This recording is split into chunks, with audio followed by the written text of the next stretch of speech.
Non-power-limited circuits are designed for low voltage and current applications, typically below 60 volts and 5 amps. They provide limited energy, reducing the risk of shock or fire in the event of a short circuit. These circuits are commonly used for fire alarm sensors, detectors, and other low-power devices.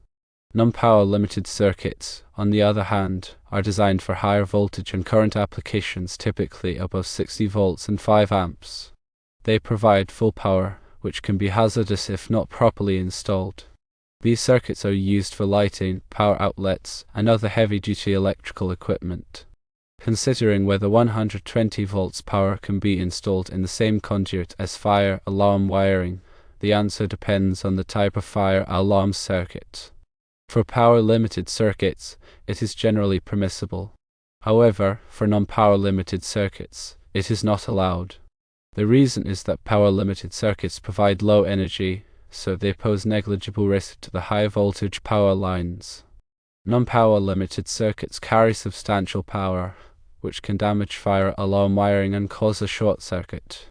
Additional considerations include the separation of power-limited and non-power-limited circuits. They should be separated by a minimum of 6 inches or 15 centimeters in the same conduit or enclosure. Also, different types of fire alarm sensors and detectors may have specific wiring requirements. It is always essential to consult local building codes and electrical standards for specific installation guidelines. Let's delve a little deeper into the technical aspects of power-limited circuits. These circuits are designed with inherent limitations on both voltage and current, ensuring that even under fault conditions, the energy delivered remains below a safe threshold. This is achieved through the use of current-limiting resistors, fuses, or other protective devices strategically placed within the circuit. These components act as safeguards, preventing excessive current flow and minimizing the potential for overheating, arcing, or fire. The design parameters for power-limited circuits are carefully defined in relevant electrical codes and standards, such as the National Electrical Code, or NEC. These standards specify the maximum voltage and current levels permitted, as well as the types of overcurrent protection required. Adhering to these standards is crucial to ensure the safety and reliability of power-limited circuits in fire alarm systems. Now let's examine the characteristics of non-power-limited circuits. Unlike their power-limited counterparts, non-power-limited circuits are designed to deliver substantial amounts of power to operate various electrical loads. These circuits typically operate at higher voltages, such as 120 volts or 240 volts, and can supply significant current to power lighting, appliances, and other equipment. Due to the potential hazards associated with higher voltage and current levels, non-power-limited circuits require robust safety measures to prevent electrical shock, fire, and other risks. These measures include proper installation of conductors, grounding of equipment, and the use of circuit breakers or fuses to protect against overloads and short circuits. The installation and maintenance of non-power-limited circuits must be performed by qualified electricians who are trained to work safely with high-voltage electrical systems. Mixing power-limited and non-power-limited circuits in the same conduit or enclosure can create a number of safety hazards. Firstly, the higher voltage and current of non-power-limited circuits can induce voltages in the lower voltage power-limited circuits, potentially damaging sensitive electronic components or causing false alarms.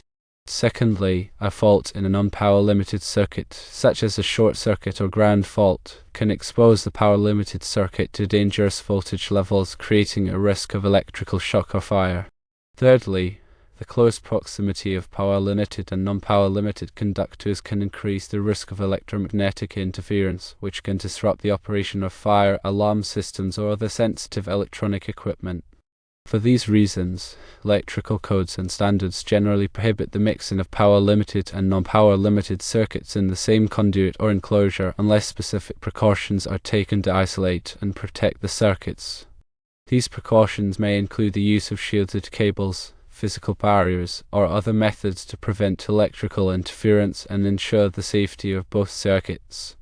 When installing fire alarm systems, it is essential to carefully identify and segregate power-limited and non-power-limited circuits. This can be achieved by using separate conduits or enclosures for each type of circuit, or by clearly labeling and identifying the conductors to avoid confusion. Proper segregation of circuits is crucial to ensure the safety and reliability of the fire alarm system, as well as to comply with applicable electrical codes and standards. In addition to the separation requirements, it is also important to consider the ampacity of the conductors used in fire alarm circuits. Ampacity refers to the maximum current that a conductor can safely carry without overheating or damaging the insulation. The ampacity of a conductor depends on its size, material, insulation type, and installation conditions. Electrical codes provide tables and guidelines for determining the appropriate ampacity for different types of conductors under various conditions. When selecting conductors for fire alarm circuits, it is essential to choose conductors with sufficient ampacity to handle the expected current load. This will help to prevent overheating, voltage drop, and other problems that can compromise the performance and reliability of the fire alarm system. Another important consideration is the grounding of fire alarm systems. Grounding provides a low impedance path for fault currents to flow back to the source, which helps to trip circuit breakers or fuses and energize the circuit in the event of a ground fault. Proper grounding is essential for protecting people and equipment from electrical shock hazards. Electrical codes specify the grounding requirements for fire alarm systems, including the size and type of grounding conductors, the location of grounding electrodes, and the methods for bonding metal enclosures and equipment. Adhering to these requirements is crucial to ensure the safety and effectiveness of the grounding system. In addition to the technical aspects of fire alarm circuits, it is also important to consider the administrative requirements for installing and maintaining these systems. These requirements may include obtaining permits, submitting plans, and undergoing inspections by local authorities. It is essential to comply with all applicable regulations to ensure that the fire alarm system is installed and maintained in accordance with the law. Furthermore, regular testing and maintenance of fire alarm systems are crucial to ensure their continued reliability. Testing should be performed periodically to verify that all components of the system are functioning properly, including sensors, detectors, control panels, and notification appliances. Maintenance should include cleaning, lubricating, and replacing worn or damaged parts as needed. Proper testing and maintenance can help to identify and correct potential problems before they lead to system failures. When working with electrical circuits, it is always important to follow safe work practices to prevent accidents and injuries. These practices include wearing appropriate personal protective equipment, such as gloves and eye protection, using insulated tools, and energizing circuits before working on them. It is also important to be aware of the potential hazards associated with electricity, such as electrical shock, arc flash, and electrocution. By following safe work practices, you can minimize the risk of accidents and injuries when working with electrical circuits. To further clarify the differences between power-limited and non-power-limited circuits, let's consider some specific examples. A typical example of a power-limited circuit in a fire alarm system is the circuit that connects the smoke detectors to the control panel. These detectors typically operate at low voltage, such as 24 volts direct current, and draw a small amount of current. The circuit is designed to limit the current in the event of a short circuit, preventing damage to the detectors or the control panel. A typical example of a non-power-limited circuit in a fire alarm system is the circuit that powers the notification appliances, such as horns, strobes, and bells. These appliances typically operate at higher voltage, such as 120 volts alternating current, and draw a significant amount of current. The circuit is designed to provide sufficient power to activate the notification appliances in the event of a fire. As these examples illustrate, power-limited and non-power-limited circuits serve different purposes in a fire alarm system and have different electrical characteristics.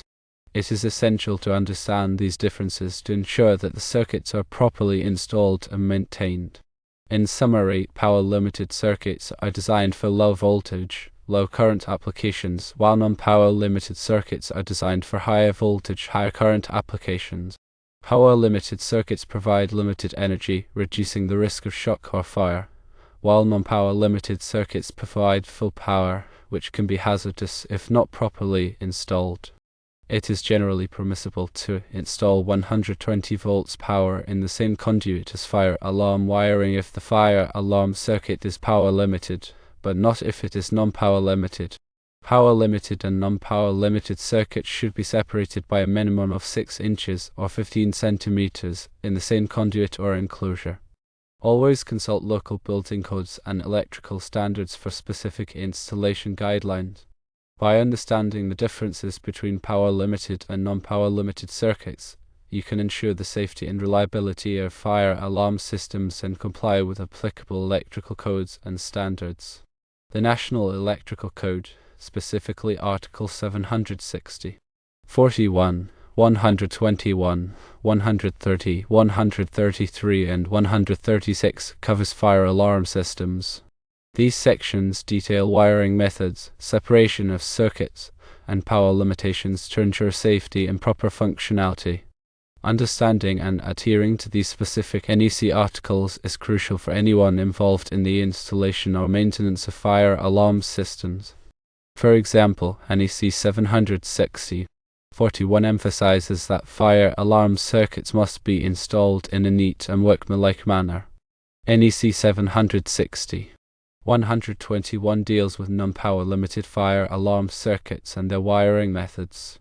NEC 760, 130 covers power limited fire alarm circuits, highlighting the requirements for voltage and current limitations.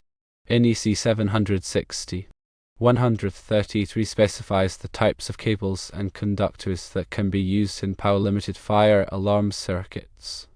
Finally, NEC 760, 136 addresses the separation of power-limited and non-power-limited circuits to prevent interference and ensure safety.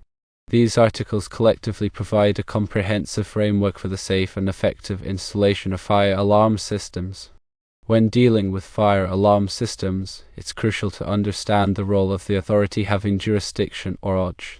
The AHA is the organization, office, or individual responsible for enforcing the requirements of a code or standard, or for approving equipment, materials, and installation, or a procedure. The AHA can vary depending on the location and the type of project. It might be a local building inspector, a fire marshal, or an insurance underwriter. The AHA has the final say in whether an installation meets the requirements of the applicable codes and standards. Therefore, it's essential to consult with the AHA early in the planning process to ensure that the fire alarm system will be approved. The AHA can provide guidance on local requirements, interpretations of the code, and any specific concerns they may have. Ignoring the AHA can lead to costly rework and delays. Additionally, fire alarm systems often integrate with other building systems such as HVAC, access control, and elevator controls. These integrations must be carefully planned and executed to ensure that the systems work together seamlessly. For example, the fire alarm system might shut down the HVAC system to prevent the spread of smoke, unlock doors to allow for egress, and recall elevators to the ground floor. These integrations must be tested thoroughly to verify that they function correctly during a fire emergency. Furthermore, fire alarm systems must be regularly inspected and tested to ensure their continued reliability. The frequency of inspections and testing is typically determined by the AHA and may vary depending on the type of system and the occupancy of the building. Inspections and testing should be performed by qualified technicians who are familiar with the requirements of the applicable codes and standards. Any deficiencies found during inspections and testing must be promptly corrected to maintain the integrity of the fire alarm system. The design of a fire alarm system involves several critical considerations. Firstly, the type of occupancy plays a significant role. Different occupancies, such as residential, commercial, or industrial, have varying fire risks and require different levels of protection. Secondly, the building's layout and construction materials influence the placement of detection and notification devices. Factors such as ceiling height, room size, and the presence of fire-rated walls must be taken into account. Thirdly, the specific hazards present in the building, such as flammable materials or hazardous processes, necessitate specialized detection and suppression systems. A comprehensive fire risk assessment should be conducted to identify all potential hazards and ensure that the fire alarm system is designed to address them effectively. In addition to the technical aspects of fire alarm systems, it's also important to consider the human factors involved.